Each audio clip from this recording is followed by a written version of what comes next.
14 महीने की डिटेंशन के बाद महबूबा मुफ्ती ने कल पहली बार मीडिया में आकर ब्रीफिंग दी और कहा कि जब तक जम्मू कश्मीर में स्टेटहुड बहाल नहीं होता तब तक वो भारत का झंडा जो है वो नहीं उठाएंगी।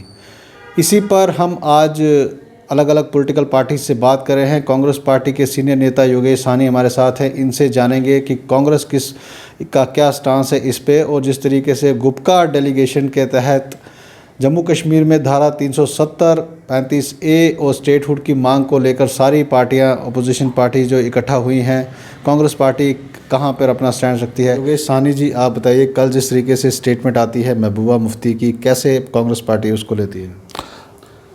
मेरा तो ये कहना है कि इट्स वेरी अनफॉर्चुनेट कि एक जो हमारी रियासत की हेड रही, जो चीफ मिनिस्टर रही हो जम्मू कश्मीर सरकार की, तो वो हमारे नेशनल फ्लैग के लिए ऐसे कहा जाए, तो ये बड़ी अनफॉर्चुनेट बात है। और जहाँ तक ये क्वेश्चन भी है, ये क्वेश्चन भाजपा से पूछना चाहिए थी जब उनकी सरकार में वो भागीदार रही है। हमारा तो ये है कि भी हम लोग चाहते हैं कि स्टेटहुड हमारी वापस होनी चाहिए, और कांग्रेस की तो ये डिमांड रही और डिमांड रहेगी कि सब मिलकर जो पार्टियां जितनी भी हैं, जो नेशनल पार्टी फॉर यहाँ हैं, कि हम लोगों का एक ही मिशन है कि हमारी स्टेट का जो स्टेटहुड जो है वो हमें बहाल होनी चाहिए। और दूसरा, ये जो अनकॉन्स्टिट्यूशनली इन लोगों ने हमारी स्टेट के जो टुकड़े किए हैं, उसको तो हम लोग के लिए संघर्ष करेंगे और लड़ते रहेंगे। तो गुपकार डेलीगेशन जिस तरीके से आप देख रहे हैं, अलग अलग पॉलिटिकल पार्टीज इकट्ठे होकर लड़ रही हैं स्टेटहुड की डिमांड को लेकर, कांग्रेस पार्टी का क्या स्टांस है इसमें? क्या वो उनका पार्टिसिपेट कर रही है कि या उनका अलग एक स्टांस है? हालांकि गुपकार डिक्लेरेशन के बारे में इतना नहीं कह सकता। मैं ये कह सकता हूँ कि ये गुपकार डिक्लेरेशन 2019 की बात थी। और जहाँ तक स्टेटहुड का मामला है, हमने पहले भी कहा कि कांग्रेस का एक ही स्टैंड है जो कांग्रेस वर्किंग कमेटी ने लिया है कि ये जो अनकॉन्स्टिट्यूशनली इन्होंने हमारी स्टेट को तोड़ा है, जो टुकड़े किए हैं, उसके लिए कांग्रेस जनता के बीच में जाएगी। और कांग्रेस यहाँ स्टेटहुड चाहती है, वो वापस होना चाहिए जिस तरीके से मर्जी होना।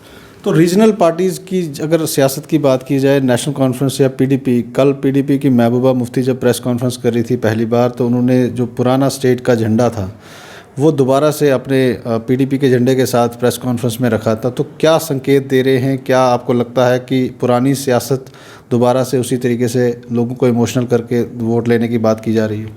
जहाँ तक उनका ये जो झंडा रखना स्टेटहुड का, इसके लिए वही जवाब दे सकती हैं। और सेकंड, मैं सबसे बड़ा अगर दोषी मानता हूँ, ये मेरी पर्सनल जो व्यूज़ है वो मेरे ये हैं कि मैं महबूबा मुफ्ती को ही जिम्मेवार समझता हूँ इस सरकार का, स्टेट का जो स्टेटहुड का जो छीना गया हमारा जो हमसे, उसकी जिम्मेवार महबूबा मुफ्ती है। उसका कारण है, उस टाइम भी जितनी भी नेशनल पार्टीज थी, जिसमें से रीजनल पार्टी भी थी, उन्होंने कहा था कि ऐसी पार्टी के साथ समझौता मत कीजिए जो बाद में पीठ में छुरा घोंपते हैं। अगर उस टाइम पे महबूबा मुफ्ती भाजपा के साथ सरकार ना बनाती, और जब सब पार्टियों ने कहा था कि हम सेक्युलर फोर्सेस मिलकर एक सरकार बनाते हैं, तब इन्होंने उस पार्टी के साथ सरकार बनाई जिसने इनकी पीठ में छुरा घोंपा। उस टाइम सरकार ना होती, वो सपोर्ट विड्रा नहीं करते, यहाँ गवर्नर रूल नहीं लागू होता, तो इस स्टेट के टुकड़े नहीं होते, ना ही 370 यहाँ से हटती, ना 35 से हटती। इसकी अगर कोई जिम्मेवार मैं मानता हूँ, मेरे पर्सनली व्यूज़ हैं, तो ये इसकी जिम्मेवार सिर्फ है तो पीडीपी और महबूबा मुफ्ती इसकी जिम्मेवार। तो कल आप लेफ्टिनेंट गवर्नर मनोज सिन्हा से मिले, क्या बात हुई वहाँ पर और क्या मेन इश्यूज थे जो आप वहाँ पे हाईलाइट करना चाहते थे? मेरी बड़ी अच्छी मुलाकात हुई हिज एक्सलेंसी लेफ्ट एलजी साहब से, और उनका बहुत ही जो रिस्पांस, जो पॉजिटिव रिस्पांस था, जो मेरे जम्मू ईस्ट की कम से कम उसको जो डिमांड से खाट करके मुबारक मंडी हेरिटेज जो प्रोजेक्ट है कि उसकी स्लो प्रोग्रेसिंग और स्लो प्रोग्रेस चल रही है उसकी, और साथ में जो गेट जो बंद किया, इंदौर रोड गेट जो हमारा रास्ता था लोगों को निकलने का, उसके बारे में। दूसरा, हमारा यहाँ प्रोजेक्ट जो पुराने पेंडिंग पड़े हैं, अपनी ट्रैफिक कंजेशन जो है ओल्ड सिटी के अंदर, उसको ख़त्म करने के लिए मैंने कुछ अपनी तरफ से कुछ राय उनको लिख कर दी है मैंने। उसमें ख़ास करके जो हमारा तवी का प्रोजेक्ट था, तवी फेस लिफ्टिंग का, साथ में हमारा तवी लेक का जो प्रोजेक्ट है, और ख़ास करके जो कोविड का जो मामला चल रहा है इस दिनों पे, कोविड के दौरान कि जो बाहर से हमारे यात्री आते हैं उनको बड़ी परेशानी झेलनी पड़ती है।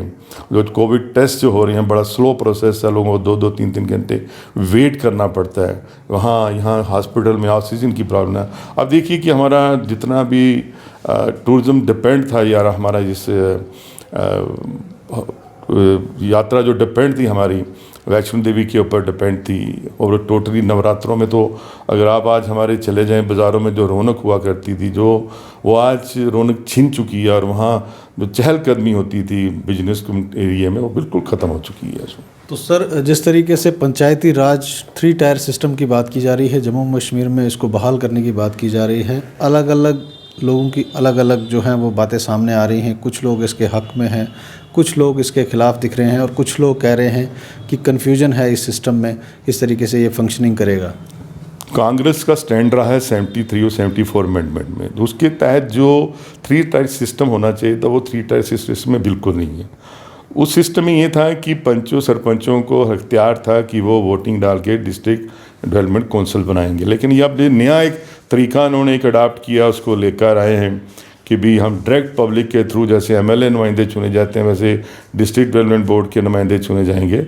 और तीसरा उसमें एक चीज़ सोचने वाली है कि एक जम्मू डिस्ट्रिक्ट कितना बड़ा डिस्ट्रिक्ट है, वहीं अगर यहाँ 8 कॉन्स्टिट्यूंसीज हैं जम्मू डिस्ट्रिक्ट के अंदर, और उसके बाद अगर गांधरबल चला जाओ आप, यहाँ एक कहीं 2 कॉन्स्टिट्यूंसियाँ, वहाँ भी आप 15 नुमाइंदे दे रहे हो पॉपुलेशन के हिसाब से अगर देखा जाए, यहाँ भी आप 15 नुमाइंदे दे रहे हो, तो ये सिस्टम कोई समझ से बाहर है हमारे। तो चाहिए सरकार को कम से कम जो रियल मैंने में 73-74 अमेंडमेंट के तहत जो काउंसिल्स बनी है या पंचायतें जो बनी है, उसके बाद ये बीडीसी चेयरमैन बने, तो काउंसिल भी उस तरीके से बनी जाए। और हम लोग तो चाहते हैं कि कम से कम जो रियल मैंने में 73-74 अमेंडमेंट के तहत जो अमेंडमेंट में जो डिस्ट्रिक्ट डेवलपमेंट काउंसिल बनी चाहिए वैसे बननी चाहिए। तो अगर कल को इलेक्शन की डेट्स आती हैं कि जम्मू कश्मीर में इलेक्शन कराया जाएगा, तो क्या आपका स्टांस है? नेशनल कॉन्फ्रेंस अपना स्टैंड क्लियर कर चुकी है कि जब तक स्टेटहुड नहीं मिलती इलेक्शन नहीं लड़ा जाएगा।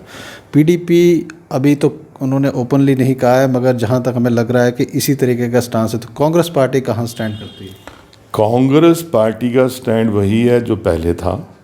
कांग्रेस कभी भी डेमोक्रेटिक सिस्टम से पीछे नहीं हटती, चाहे वो पंचायती चुनाव थे, चाहे वो बीडीसी के चुनाव थे, कांग्रेस उसमें भी पार्टिसिपेट किया था, और आने वाले समय में कांग्रेस डेमोक्रेटिक प्रोसेस के ऊपर विश्वास रखती है, और कांग्रेस इसमें फुली पार्टिसिपेट करेगी, इसमें पीछे हटने वाली कोई बात नहीं। तो मेरा लास्ट क्वेश्चन आपसे रहेगा कि जम्मू कश्मीर में जिस तरीके से कहा जाता था कि यहाँ पर जॉब्स की जो है वो झड़ी लग जाएगी, 50,000 से ज़्यादा जॉब्स मिलेंगे, और देखा गया है कि टोल प्लाज़ा की लाइन लग गई है। दूसरी तरफ से जो बीजेपी के रविंदर रैना है वो कहते हैं कि कोई बात नहीं, जब हमारी सरकार आएगी तो हम इसको देख लेंगे। तो ये दोहरा मापदंड आपको लगता है कि किस तरीके से बीजेपी जो सरकार में है इस समय जम्मू कश्मीर में ला रही है?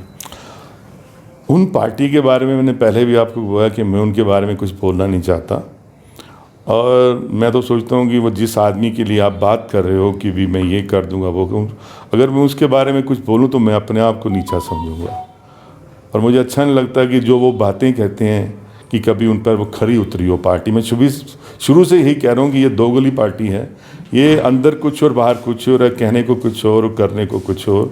ये हमेशा पीठ पे छुरा घोंपेगी, और वाकई जम्मू के लोगों को पता चल चुका है, जम्मू कश्मीर की आवाम को, कि ये पार्टी झूठे वादे करती है। और इनकी हालत तब बिहार के इलेक्शन में देख लेना, बिहार के इलेक्शन में इनकी वो हालत होगी कि ये सोच भी नहीं सकते होंगे कि क्या हालत हुई।